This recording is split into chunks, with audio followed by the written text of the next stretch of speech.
Boa noite.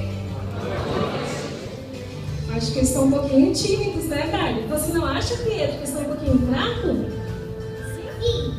Vamos tentar de novo? Cumprimenta eles. Vamos ver se com vocês fala um pouquinho mais alto. Boa noite. Melhorou, com certeza. Uma boa noite a todos.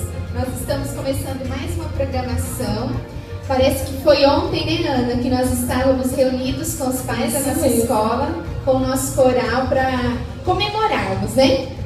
Isso mesmo. Comemorarmos o que será, Darwin? Vamos descobrir hoje, né?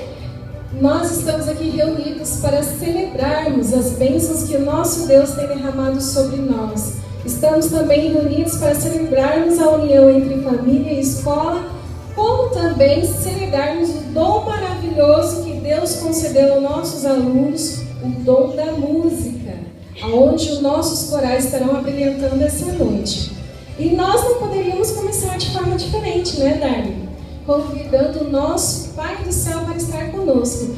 E por isso eu quero convidar a Pietra, que irá fazer oração aqui para nós de forma bem especial. Fique em pé, por favor.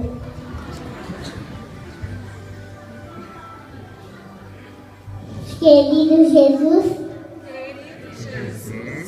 muito obrigado pelo nosso dia. Muito obrigado pelo nosso dia, Pela nossa escola e pela nossa família. pela nossa escola e pela nossa família. Vem guardar a nossa casa com seus anjinhos da guarda.